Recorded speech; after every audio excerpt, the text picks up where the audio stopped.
नमस्कार दोस्तों, स्वागत है आपका मेरे चैनल कहानियों के भंडार में। आज मैं आपको सुनाने जा रही हूँ एक माँ की कहानी।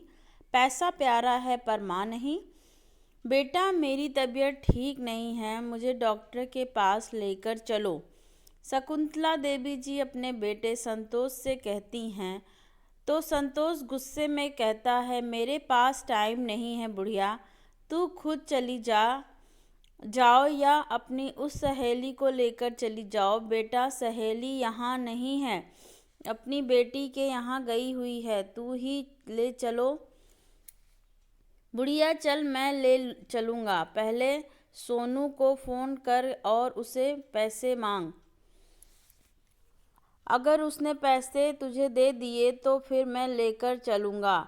ठीक है बेटा, ला मेरी बात करा दे। सोनू से संतोष सोनू को फ़ोन मिलाकर अपनी माँ को पकड़ा देता है। सोनू फ़ोन उठाता है। हेलो, हाँ बेटा सोनू। अरे माँ, आप प्रणाम। माँ, आप कैसी हैं? माँ, बेटा ठीक हूँ, आज थोड़ी सी तबीयत खराब हो रही है थी तो सोचा डॉक्टर के पास चली जाऊं। अरे माँ, आपकी तबीयत खराब है और आप अभी तक गई नहीं, अभी भी सोच रही हैं? ओ बेटा, मुझे थोड़े से पैसों की ज़रूरत थी। अरे माँ, तो आप पहले फ़ोन कर देती। ठीक है माँ, मैं अभी भैया से अकाउंट में पैसे ट्रांसफ़र कर देता हूँ। आप तुरंत निकल कर सबसे पहले डॉक्टर के पास जाइए, मैं आपसे बाद में बात करता हूँ। यह कहकर सोनू फ़ोन रख देता है और अपने भैया के अकाउंट में 20,000 ट्रांसफ़र कर देता है। संतोष के अकाउंट में 20,000 आ जाते हैं तो संतोष खुश हो जाता है। शकुंतला देवी जी संतोष को फिर से कहती हैं, बेटा आ गए पैसे? अगर पैसे आ गए तो चल मुझे डॉक्टर के पास लेकर चलो। पैसे तो आ गए हैं ना, लेकिन अभी नहीं लेकर जाऊंगा, थोड़ी देर बाद लेकर चलूंगा, अभी मुझे कुछ काम है, अभी मैं बाहर जा रहा हूँ, पहले काम करके आता हूँ फिर लेकर चलूंगा। यह कहकर संतोष बहाना बनाकर घर से बाहर निकल जाता है। शकुंतला देवी जी मायूस होकर फिर से अपनी चारपाई पर लेट जाती हैं और अपने बेटे का इंतजार करने लगती हैं। जब काफ़ी देर तक बेटे नहीं आता तो शकुंतला देवी जी अपनी बहू से कहती हैं, सीमा बेटा तू ही ले चल मुझे डॉक्टर के पास। तो सीमा गुस्से में चिल्लाती हुई कहती है, बुढ़िया मेरे पास टाइम नहीं है तुझे डॉक्टर के पास ले जाने के लिए, तेरा बेटा ही ले जाएगा तुझे डॉक्टर के पास। तो शकुंतला देवी जी उदास स्वर में कहती हैं, बेटा संतोष को कहा था लेकिन वह बाहर चला गया। सीमा हाथ को हवा में लेकर लहराकर तेज स्वर में कहती है, तो मैं क्या करूं? बाहर चला गया तो मैं घर संभाल लूं या तुझे डॉक्टर के पास लेकर जाऊं? अब चुपचाप पड़ी रहो और अपने बेटे का इंतज़ार करो, बार बार कहकर वह मेरा दिमाग खराब मत करो। शकुंतला देवी बहू की बात सुनकर चुप हो गई और अपनी चारपाई पर लेटी हुई अपनी हालत पर आंसू बहा रही थी। शकुंतला जी के दो बेटे हैं। बड़े बेटे का नाम संतोष है और छोटे बेटे का नाम सोनू है। संतोष की पत्नी का नाम सीमा है और सोनू की पत्नी का नाम राखी है। शकुंतला देवी जी के पति के देहांत को 5 साल हो चुके हैं। वह अपने बड़े बेटे और बहू के साथ दिल्ली में रहती है, जबकि छोटा बेटा और बहू बेंगलुरु में रहते हैं। सोनू और राखी एक मल्टीनेशनल कंपनी के साथ में काम करते हैं। साथ में काम करते करते दोनों एक दूसरे को पसंद करने लगे। फिर उन दोनों ने अपने घर वालों को बताया तो दोनों के घर वालों ने भी अपनी रजामंदी दे दी और दोनों की शादी कर दी। सोनू और राखी की शादी को 2 साल हो चुके हैं।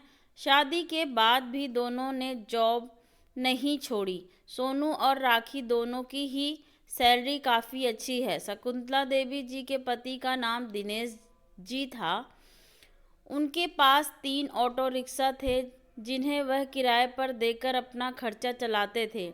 दिनेश जी के देहांत के बाद भी ऑटो संतोष के पास आ गए थे, क्योंकि सोनू तो जॉब करता था, उसे ऑटो रिक्शे के काम में कोई दिलचस्पी नहीं थी।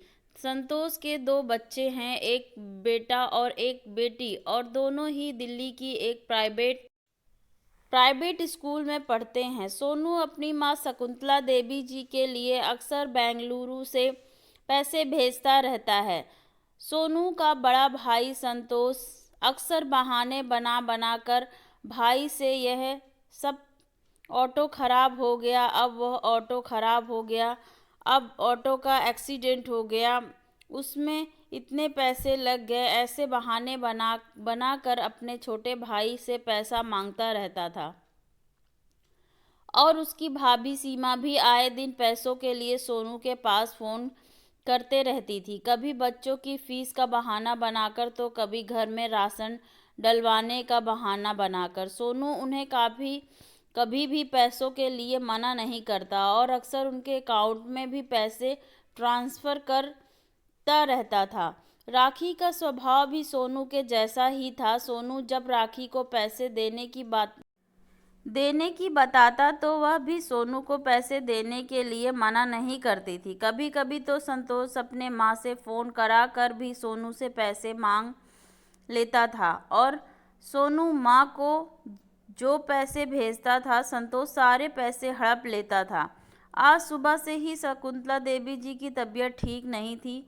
दोपहर होते होते और तबीयत खराब हो गई थी। संतोष को डॉक्टर के पास ले जाने के लिए कहा तो वह बहाना बनाकर बाहर चला गया और बहू से कहा तो उसने भी जाने के लिए साफ इनकार कर दिया। शाम हो चुकी थी और शकुंतला देवी जी संतोष का इंतज़ार करते करते थक चुकी थी। रात के 12 बजे थे और जब संतोष घर आया था और वह भी पी कर आया और आकर अपने कमरे में चला गया। एक बार अपनी माँ को देखा भी नहीं। उसकी आवाज़ सुनकर मन समझ जाती थी कि बेटा पी कर आया है और चुपचाप लेट जाती थी। ऐसी हालत में उसे क्या कहें और वैसे भी अब रात के 12 बज चुके थे। धीरे धीरे शकुंतला देवी जी के शरीर में बहुत ज़्यादा जकड़न हो रही थी, परंतु उनके बेटे और बहू को इस बात से कोई मतलब नहीं था।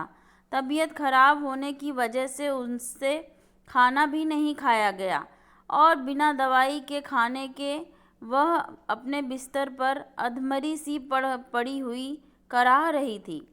उधर बेंगलोर में ऑफिस से देर रात घर लौटते हुए गाड़ी में सोनू और राखी बात कर रहे थे। एक प्रोजेक्ट पर काम करते करते दोनों को घर आने में रात के 10 बज चुके थे और इसी प्रोजेक्ट के चलते दोनों को 4 बजे सुबह दिल्ली के लिए निकलना था। ऑफिस से लौटते हुए गाड़ी में सोनू और राखी बात कर रहे थे। ओहो, सोनू काम के चक्कर में मम्मी जी को फ़ोन भी नहीं किया है। मम्मी को फ़ोन कर लेती हूँ। नहीं नहीं, रहने दो, अब ज़्यादा देर हो गई है, माँ सो गई होगी, अब वैसे भी उनकी तबीयत खराब है, घर ही तो जाना है, फ़ोन नहीं करते हैं, माँ को अचानक जाकर सरप्राइज़ दे देंगे। ठीक है, ऐसा ही करते हैं। दोनों घर पहुँच जाते हैं और उल्टा सीधा जो भी रखा होता है खाकर अपनी पैकिंग करने लगते हैं और सो जाते हैं। सुबह ही की फ़्लाइट से सीधा दिल्ली एयरपोर्ट पर उतरकर घर के लिए कैब करते हैं और सीधा घर पहुंच जाते हैं। डोर बेल बजते ही संतोष जाकर गेट खोलता है और अपने छोटे भाई और उनकी पत्नी को देखकर चौंक जाता है। अरे सोनू, तू? हाँ भैया, मैं। सोनू अपने भाई से गले लग कर जाता है और तीनों अंदर आते हैं। सीमा को कोई खबर नहीं थी कि वह तो बेसुध अपने कमरे में बच्चों के साथ सोई हुई थी। सोनू और राखी अपनी माँ के कमरे में जाते हैं और संतोष अपने कमरे में चला जाता है और सीमा को जगाता है। सीमा, उठो, देखो, सोनू और राखी आए हैं। जैसे ही सीमा के कानों में सोनू का नाम जाता है, सीमा उठ खड़ी होती है। क्या बात कर रहे हैं आप? सुबह सुबह सोनू अचानक कैसे आ धमका? सीमा बिखरे बालों में अचंभे भरे लफ्ज में बोलती है। तो संतोष भी विचार पूर्व कहता है, यही तो मुझे भी समझ नहीं आ रहा है। अचानक कैसे आया है? हो सकता है कोई काम हो यहाँ। हाँ जी, काम हो से ही आया होंगे दोनों। दोनों अपने आप को सांत्वना देकर मन शांत कर लेते हैं। इधर सोनू और राखी माँ के कमरे में जाते हैं तो माँ सोई हुई थी। दोनों माँ के चरण स्पर्श करते हैं तो देखते हैं माँ का शरीर तो बुखार में तप रहा हुआ है और ना ही उनके पास किसी भी किस्म का कोई इंतजाम है और ना ही दवाई वगैरह है। अरे माँ को तो बहुत तेज बुखार है, सोनू बेचैन होकर बोलता है। सोनू, यहाँ तो माँ के लिए किसी भी तरह का इंतजाम नहीं है। राखी भी इधर उधर नजरें मार कर कहती है, भैया भैया। सोनू संतोष को तेज आवाज लगाता है तो माँ की आंख भी खुल जाती है। अरे मेरे बच्चे सोनू, कब आया तूने तो बताया भी नहीं। माँ खुश होकर कहती है तो सोनू कहता है, माँ आपको तो बहुत तेज बुखार है। माँ उठने की कोशिश करती है तो राखी और सोनू सहारा देकर उन्हें बैठाते हैं। हाँ बेटा, बस थोड़ा सा है, यह थोड़ा सा है। माँ आप इतनी तेज बुखार को थोड़ा सा बोल रही हैं? सोनू अपनी माँ से कहता है, फिर से अपने भाई को आवाज लगाता है, भैया भैया। हाँ हाँ आया। संतोष और सीमा भी माँ के कमरे में आ जाते हैं। भैया, माँ को इतना तेज बुखार है और आप लोग को जरा भी परवाह नहीं है और माँ के पास कोई दवाई भी नहीं है, ना ही कोई इंतजाम है। सोनू गुस्से में पूछता है तो संतोष कहता है, हाँ मैंने सीमा को बोला था दवाई वगैरह माँ के पास ही रख दिया कर। इसने सुनकर अनसुनी कर दी। तभी माँ कराहने लगती है। सोनू और राखी माँ को सबसे पहले डॉक्टर के पास लेकर जाते हैं। माँ के चेकअप होते हैं तो पता चलता है उनके शरीर में अनेक बीमारियां ने जन्म ले रखा है और उन्हें कल से बुखार है। यह सुनते ही सोनू और राखी सन्न रह जाते हैं। वह माँ की सारी दवाइयाँ लेते हैं और माँ को घर ले आते हैं। उन्हें कमरे में लेट कर सबसे पहले थोड़ा सा खाने को देते हैं, फिर दवाई देते हैं। उन्हें दवाई के नशे से नींद आ जाती है। फिर सोनू और राखी संतोष के कमरे में जाते हैं। संतोष बच्चों को स्कूल छोड़ने गया हुआ था और सीमा आराम फरमा रही थी। भाभी भैया कहाँ हैं? सोनू कमरे में जाते ही गुस्से में बोलते हैं तो सीमा घबरा कर खड़ी हो जाती है। वो हकलाती हुई बोलती है, बच्चों की छुट्टियां थी तो उन्हें ट्यूशन छोड़ने गए हैं। तभी संतोष भी आ जाता है और कहता है, क्या बात है सोनू, तू बड़ा गुस्से में लग रहा है। माँ को कल से बुखार है, क्या आप दोनों माँ को डॉक्टर के पास लेकर गए थे? सोनू गुस्से में पूछता है तो संतोष और सीमा एक दूसरे को देखने लगते हैं। मैं आप दोनों से कुछ पूछ रहा हूँ, माँ को डॉक्टर के पास लेकर गए थे या नहीं?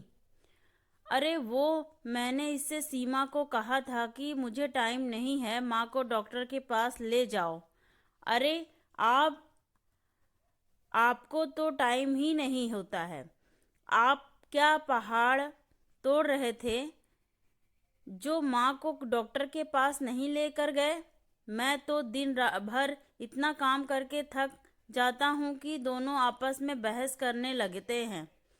तो सोनू संतोष को जोरदार थप्पड़ जड़ देता है और राखी सीमा को तमाचा जड़ देती है। फिर एक एक और तमाचा दोनों को जड़ देते हैं। तमाचा इतनी जोरदार थे कि तमाचे की आवाज कमरे में गूंज गई। हाय मम्मी, सीमा के मुंह से निकलता है और वह अपने गाल को सहलाते हुए एक कोने में जा खड़ी होती है। संतोष भी गाल पड़े वहीं जाम हो जाता है। वह दोनों मुकाबला कर रहे थे किंतु नहीं कर सके क्योंकि सोनू और राखी के बदौलत ही उनका पालन पोषण हो रहा था। इसलिए चुपचाप पत्थर की मूर्ति बने खड़े रह गए। शर्म आनी चाहिए तुम लोगों को। अरे ऐसा व्यवहार तो कोई अपने दुश्मन के साथ भी नहीं करता जो तुम लोग अपनी माँ के साथ कर रहे हो। सोनू गुस्से में बोलता है, अपनी देवी समान सास की सेवा करने के बजाय उन्हें जीते जी मार रही हैं। अब राखी भी गुस्से में अपनी जेठानी को बोलती है, हम जो इतनी रकम तुम्हें भेजते हैं वह सब कहाँ जाती है? कल भी मैंने माँ के लिए पैसे भेजे थे, कहाँ हैं वह पैसे जो मैं भेजा भेजा था? उनमें से भी 2 पैसे माँ के लिए तुम लोगों के पास नहीं हैं? तुम लोग माँ और बच्चों का बहाना बनाकर हमें लूटते रहते हो। माँ के लिए ही तो हम इतनी रकम भेजते हैं, वह सब हजम कर जाते हो। तुम लोग सोनू और राखी संतोष और सीमा को खूब खरी खोटी सुनाते हैं। दोनों मुंह लटकाए सुनते रहते हैं। फिर सोनू और राखी नीचे माँ के कमरे में चले जाते हैं। सोनू राखी को कहता है, राखी तुम माँ के पास इतनी सेवा करो, जो भी मांगे तुरंत दे देना। प्रोजेक्ट का काम मैं करता हूँ। अगर आज ही हो गया तो हम कल निकल जाएंगे, नहीं तो परसों चले जाएंगे। माँ की तबीयत संभलते ही माँ का सामान पैक कर लेना। ठीक है सोनू, तुम जाओ।